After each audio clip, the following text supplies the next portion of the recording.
पुरुषोत्तमम। आज मैं होली टॉपिक के ऊपर मैं डिस्कशन करूंगा। होली हमारी नज़दीक है। हर साल होली का जो ये त्यौहार है ये आती हैं, हर्षोल्लास के साथ हम सभी लोग होली मनाते हैं।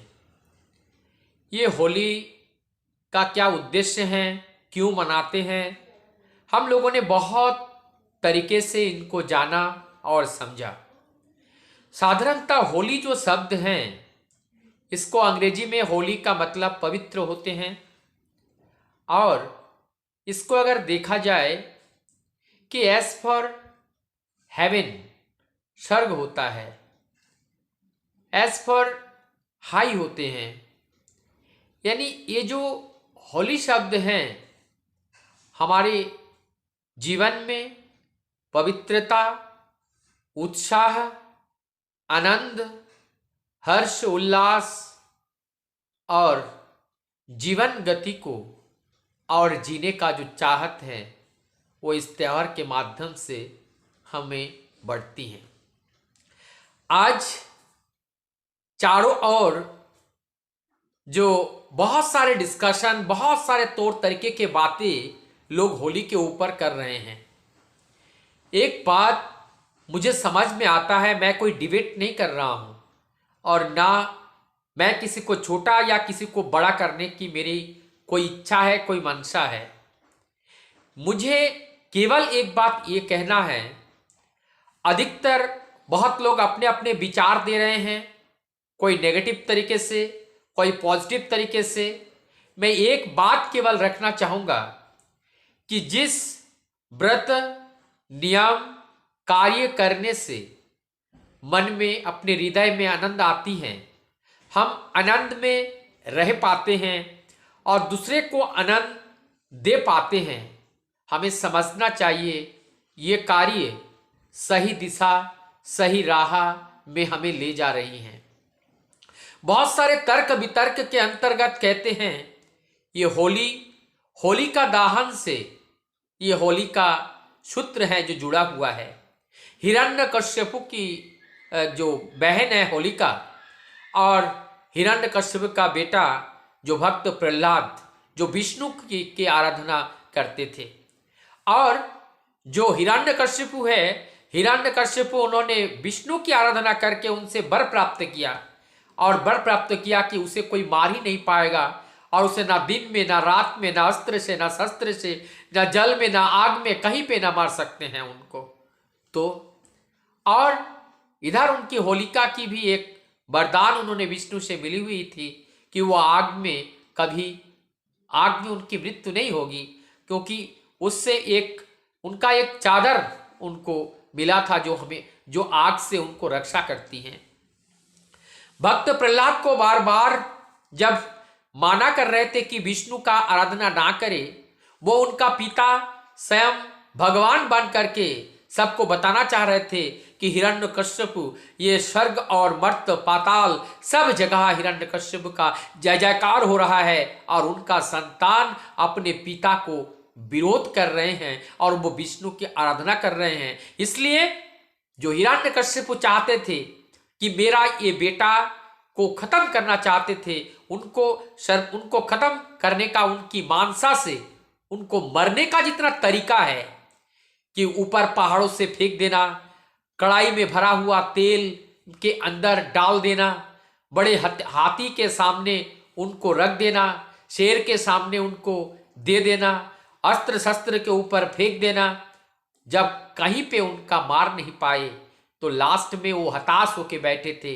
तब उनकी बहन होलिका आकर के वो कहती हैं, ये सारी युक्तियां जब बताती हैं, तब हिरण्यकश्यप कहते हैं कि ये ठीक है, ऐसा ही करो, आग जलाया जाए, उसमें लेकर के आप बैठो, और उससे जो है होलिका तो नहीं मरेगी लेकिन प्रहलाद की मृत्यु हो जाएगी।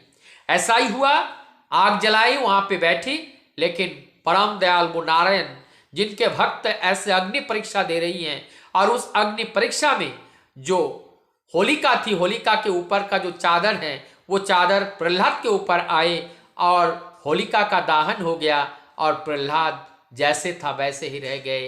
ये परम दयाल की इच्छा से, परम नारायण की इच्छा से उनकी जीवन बच गए, क्योंकि वो संपूर्ण जीवन नारायण के ऊपर समर्पित किया हुआ था। ये जो बातें हैं, हम लोग इस तरीके से बातें करते हैं कि जो हमें सत्य की विजय होती है और असत्य का पराजय होता है। प्रकाश में सब कुछ जो दिखता है वो सत्य है, अंधकार में कुछ भी नहीं दिखता है, इसीलिए वो असत्य है। और ये असत्य अज्ञानता है, और अज्ञानता ही मुड़ाता है, मुड़ता ही जड़ता है, और जड़ता ही ये मृत्यु का कारण है। तो इसीलिए ये जो प्रकाश है ये हमारी जीवन में आनंद, सुख, हर्ष, उल्लास लाती है।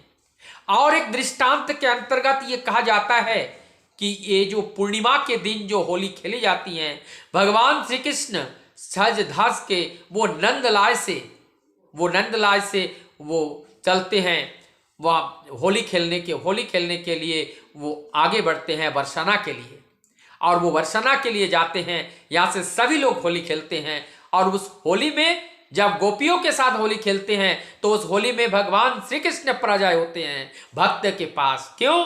क्यों पराजय का मतलब क्या है कि वो भक्त का इतना प्रेम, इतना श्रद्धा है कि वो भक्त के ही हो जाते हैं, और वो भगवान का पराजय का मतलब वो भक्तों को अपना लेते हैं, और वो भक्तों को अपने ही लेकर के और उनको आनंद देते हैं। ये है भगवान का पराजय, अर्थात भक्त का जय। भक्त का जय का मतलब भक्त वही जो भगवान की इच्छा को पूरा करता है।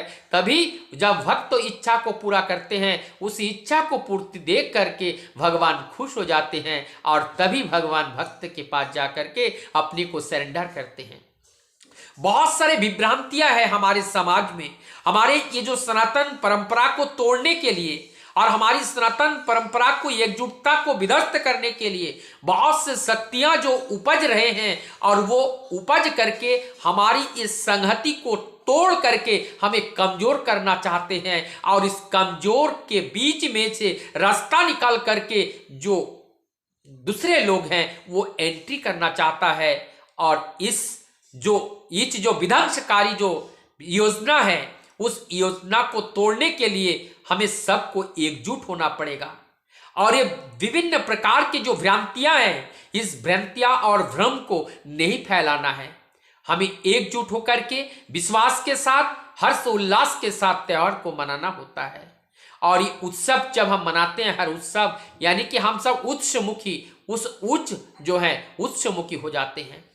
बहुत सी जगह पे मैं पहले भी डिस्कशन कर चुका हूं, हर व्यक्ति का एक उद्देश्य होते हैं कि ब्रह्म को जानना, और वही ब्रह्म ही श्रीहरि, वही विष्णु है। उस विष्णु को जानना ये उद्देश्य होते हैं, और जिसका सारा इंद्रिय से वो विष्णु को जानने की इच्छा से अपने कार्य करते हैं, और वही होता है ब्राह्मण। क्योंकि जिसके बुद्धि में, विचार में केवल विष्णु ही रहती है, सर्वत्र विष्णु का दर्शन करते हैं, सर्वत्र विष्णु का विराजमान ये विश्वास करते हैं, वही व्यक्ति ब्राह्मण होते हैं।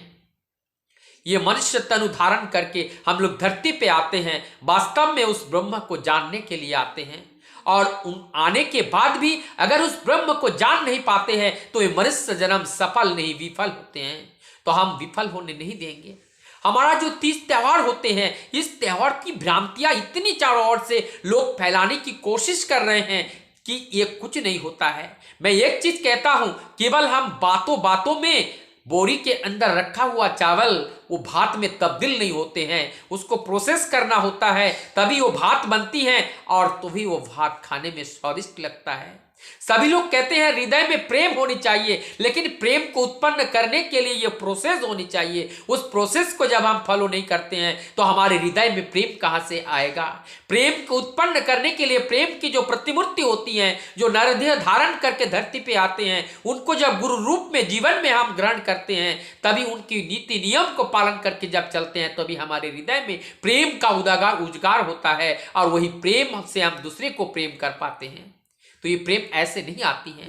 होली का जो रूप है, इसके बारे में जो डिस्कशन है, मैं अगले जो एपिसोड है उसमें मैं होली का जो रूप है उस बारे में मैं बताऊंगा। लेकिन मैं आज इतना ही कहना चाहता हूं, कोई भी उत्सव है और कोई भी त्योहार है वो हम लोगों की संस्कार का मतलब हमें परिशुद्ध करने आते हैं और हमारी परिशुद्ध करके हमारे संस्कारित करके हम लोगों के एक सूत्र में बांधने का जो मैसेज है वो मैसेज हर उत्सव के अंतर्गत आते हैं। इसको भ्रांतियां और भूल भ्रांतियां और गलत तरीके के ऑडियो वीडियो के चक्कर में पड़ करके आप अपने जीवन को इस तरीके से खराब ना करें। आप खुद समझिए कि जिसमें विकास है, जिसमें वृद्धि है, जिसमें जीवन है और वो सत्य है, और जिसमें जीवन नहीं है, जिसमें बचना और बढ़ना नहीं होते हैं, वो वृद्धि की ओर नहीं ले जा सकती हैं। तो ये जितने भी संस्कार हैं और जितने भी हमारे जीवन में उत्साह और त्योहार के रूप में ये तैयार किया गया, ये सारे चीज हमारी जीवन को रक्षा के लिए उद्देश्य है, सत्य की रक्षा करने के लिए ही इस त्योहार को बनाया गया है। आइए हम लोग इस त्योहार को अच्छी तरह से मनाते हैं, इसको उपभोग करते हैं, इसको आनंद करते हैं, जिससे हम इस त्योहार की जो मर्यादा है उस मर्यादा को लांघेंगे नहीं, मर्यादा को अंतर्गत रह करके। और ये पूर्णिमासी का दिन होते हैं, इसमें हम व्रत पालन करते हैं, इसमें कोई मदिरा का सेवन नहीं करते हैं, तो गलत चीज का सेवन नहीं करेंगे। यह हर्ष उल्लास के साथ प्रभु का भजन करते हुए ये दिन बिताएंगे और आनंद से एक दूसरे के ऊपर गुलाल और फूलों की वर्षा करके इस आनंद के दिन को उपभोग करेंगे। वंदे पुरुषोत्तम।